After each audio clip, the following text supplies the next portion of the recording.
My mom used me to plan my sister's dream wedding, then erased me from the guest list.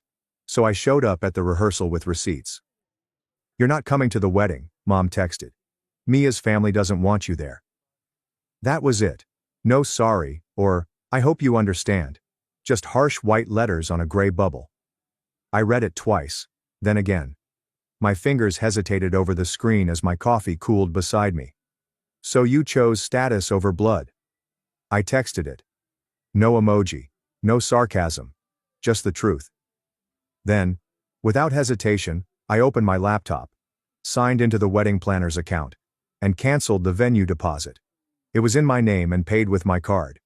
They didn't even realize it. What is the best part? It was non-refundable. I closed the laptop, leaned back in my chair, and stared at the wall. I didn't feel angry yet. Not even sad. Just be still. As if something inside me had swapped positions and was now seeing from a different perspective. They have done this before. Not as a parent, not in all caps. But I felt it in the side glances, the jokes at dinners, and the fact that they forgot my birthday 3 years in a row and blamed the group chat algorithm. The way Mia became the daughter they had always desired, while I remained simply Jack. Always handy, always silent. I helped select the dress boutique. I arranged the first catering agreement. I discovered Airbnb for out-of-town guests. When Zach's parents complained that the Colorado Lodge was too rustic, I discovered a luxury equivalent with lake views. I also designed the Save the Date website. They used my Canva account. I still had the login. But now I was a burden since Mia's father disliked the energy I provided. I wore black to breakfast. Because I asked where the $3,000 catering money went and didn't give up when Mom answered, "Just trust us." They always needed me, until they didn't. They were now arranging their picture-perfect family tableau without me. Curated smiles. Filtered bliss. No, Jack. Just the people who matter. I took a big breath and opened our shared folder. Mia and Zach wedding planning. I browsed through the images, contracts, and vendor schedules. Then I deleted every file I had posted. All 63 of them. The folder was renamed, "Good Luck Without Me." I did not tell anyone. I did not warn them. Allow them to find out in the morning when they try to confirm the florist. Allow them to scramble while the photographer isn't present. Let them wonder what happened when the venue sent them an email saying, "Unfortunately, this reservation has been canceled by the account holder." They assumed I'd remain silent. Smile. Swallow it like you always do. But this was not about the wedding. This was the last fracture in something that had been sitting for years. They handed me the scissors, expecting me not to cut the rope. They wanted me gone. Wish granted. They didn't realize I'd take everything with me when I went. And I was only getting started. If you ask them, I was always the dramatic type. The person who overreacted. Who overthinks things. But let me explain how I became that guy. Let's go back to 6 months ago. It was Friday night. Mia called me in tears. Zach had been laid off. The apartment they rented downtown was 3 months late. They attempted to negotiate with the landlord, but he demanded the money. All of it. Or he would file eviction proceedings on Monday. I did not even hesitate. I transferred $3,800 from my savings account and instructed her to call me if she needed anything extra. That was the third time that year I'd helped them out. The first occurred when Dad unintentionally overdrew from his retirement account and required $5,000 to avoid fines. The second occurred when Mom forgot that Mia's bachelorette Airbnb was on my credit card and allowed the girls to wreck the place. I maintained spreadsheets. I saved screenshots. Not because I intended to use them, but because I needed to convince myself that I wasn't crazy. That I hadn't anticipated the steady bleed of money, time, and energy into a family who treated me as if I were a silent giver. But it wasn't just about money. It was how I was regarded after I assisted. As a servant, a backstage hand. While I was fixing his gutters in the middle of a thunderstorm, Dad joked that I should work as a house husband, because I definitely wasn't man enough to be the breadwinner. Everyone laughed, even Mia. When I brought it up later, my mother said I was being overly sensitive. He said he was just old school. Old school? In high school, that man locked me out of the house because I had come home wearing eyeliner. But okay. Maybe I was overly sensitive. Mia told me about her engagement over FaceTime, while Mom and Dad were seated behind her on the couch cheering. They had helped her prepare the proposal with Zach. We even went ring shopping with him. Me? I discovered out via a screen.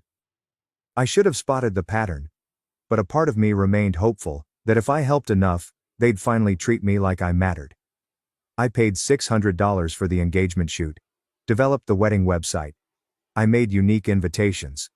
I paid a deposit for the venue because Mom's card was acting weird. I was building their fantasy brick by brick, while they gave me leftovers and called me a good sport. And then the texting began. Aunt Megan initially said, "Hey, I heard you're not invited to the ceremony. Is that true?" Uncle Jeff then said, "Did you say anything to Zach's dad?" Just curious. Finally, the Facebook post that broke my heart. A photo of Mia and Zach with my parents standing in front of a rustic barn filled with fairy lights. The caption read, "So proud of our family. Can't wait for the big day with all the right people by our side." I was not even tagged. I browsed through the comments. One of Mia's friends inquired, "Is Jack going to be there?" He was always so funny. Mia responded, "We're keeping things small. Just people we trust." That night, I did not sleep.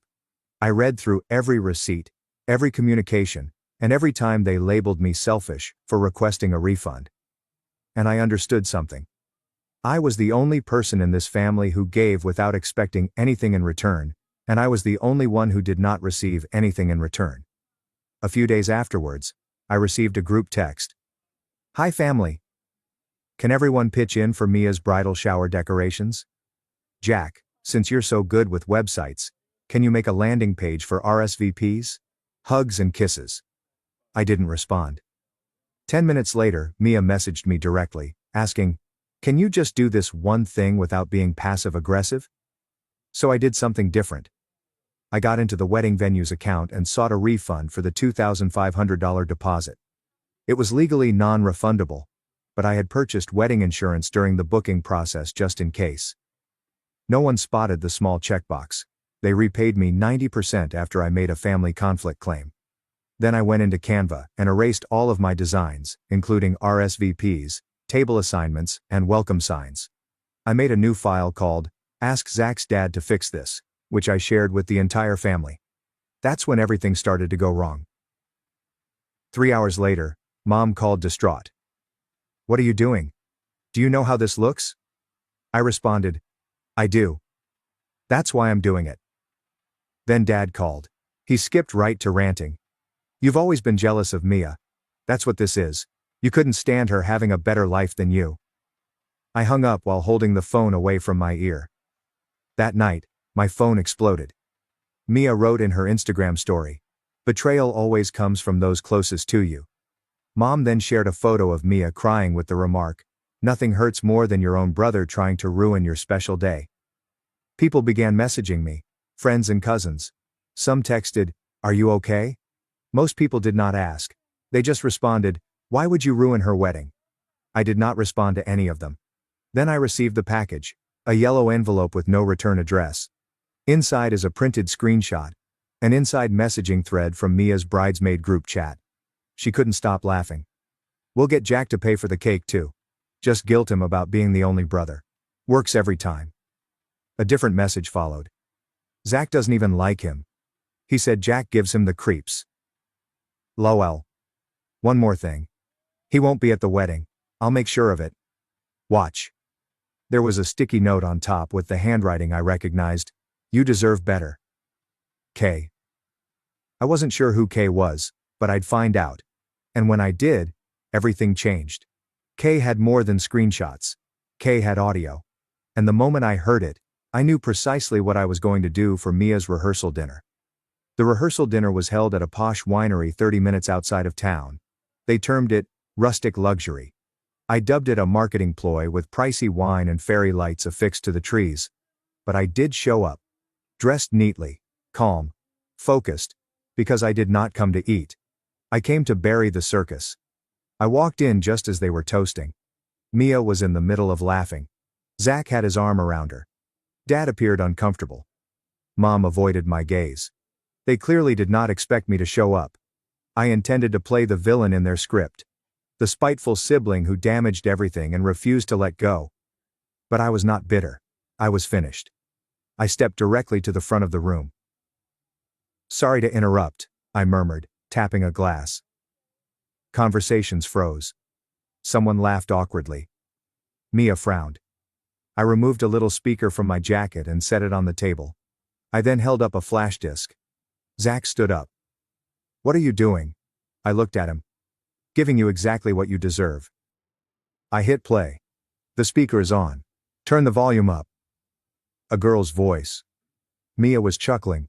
"We'll get Jack to pay for the cake too. Just guilt him about being the only brother. Works every time." The quiet broke. Mouths opened. Someone gave a gasp. The fork clattered. I did not flinch. Another voice. A different note. "Zach doesn't even like him. He said Jack gives him the creeps. Lol." Zach became white. Mia lunged at the speaker. I stepped in front of it. "Sit down." It was not a request. Then came the last clip. Mia says quietly and smugly, "He won't be at the wedding. I'll make sure of it. Watch." I pressed pause and looked around the room.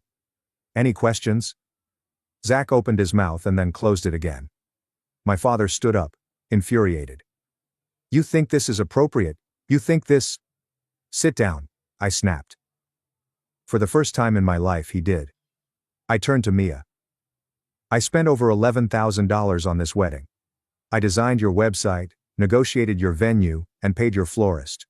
I did it because I thought, stupidly, that this was family." Mia was shaking.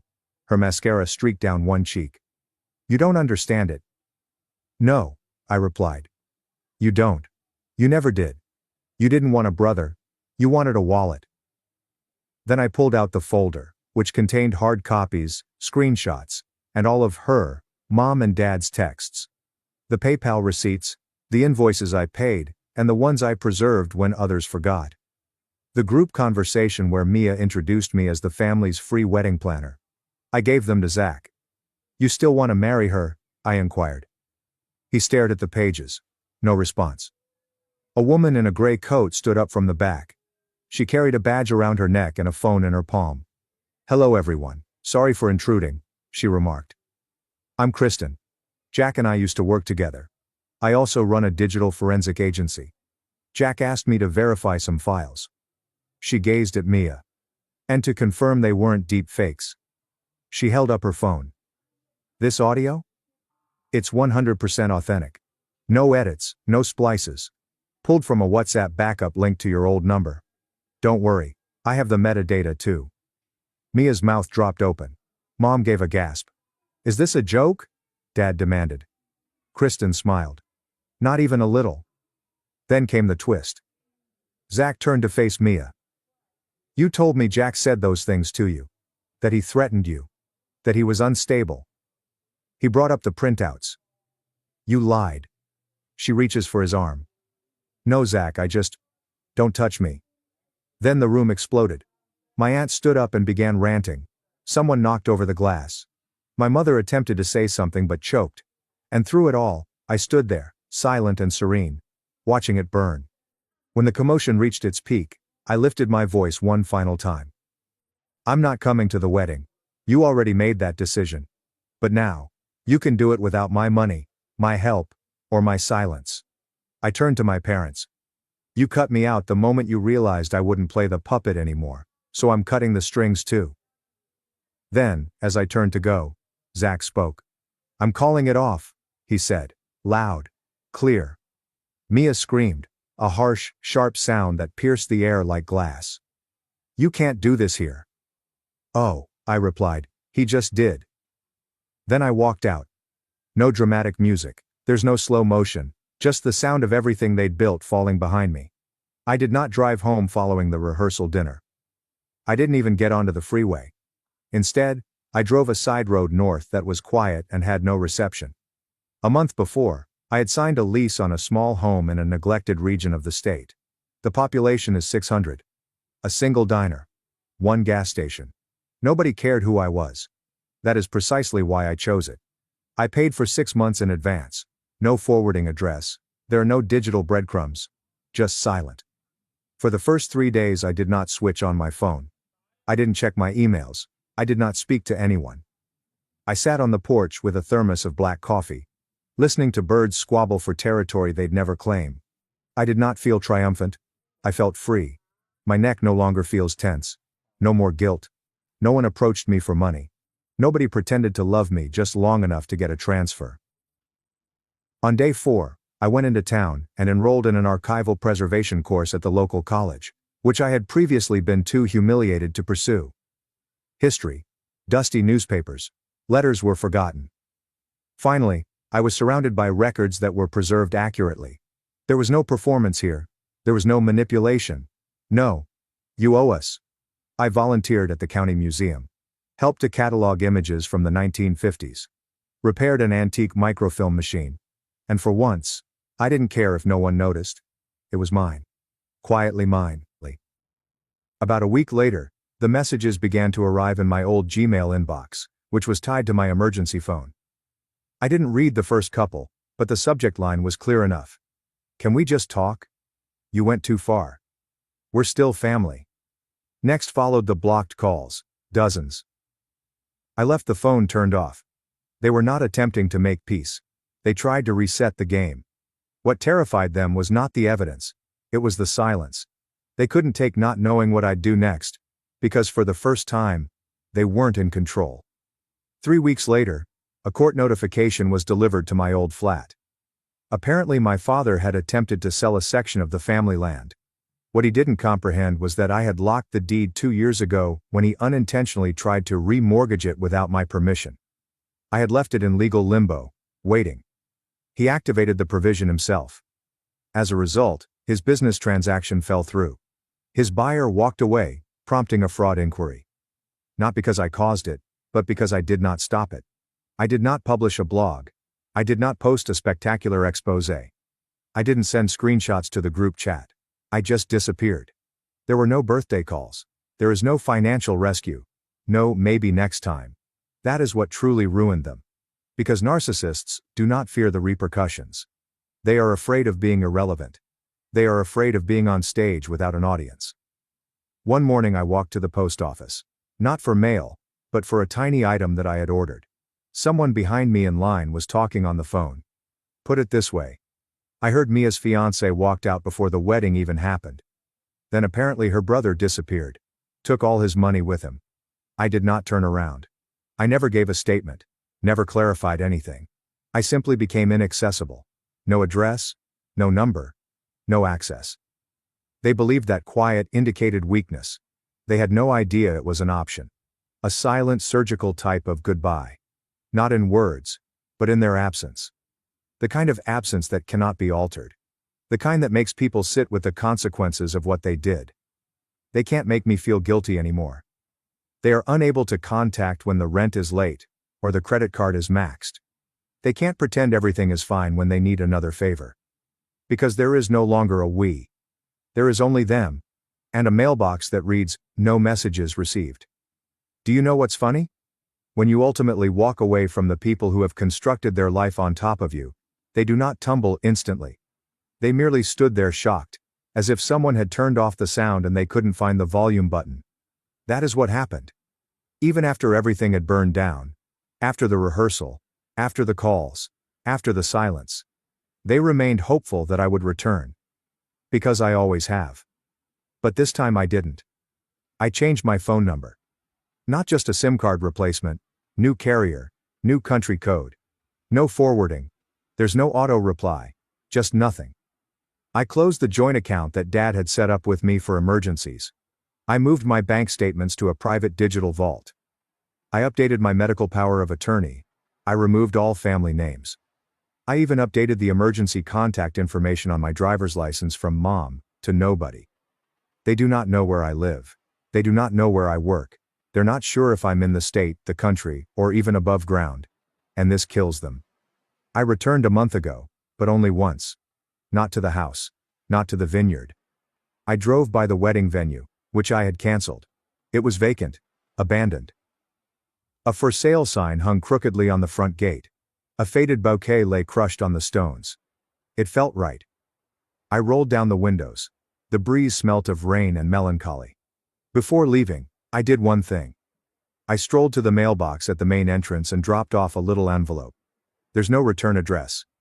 Inside is a printout of the last wedding invoice I paid, with a post-it note on top. It said, "Thanks for nothing."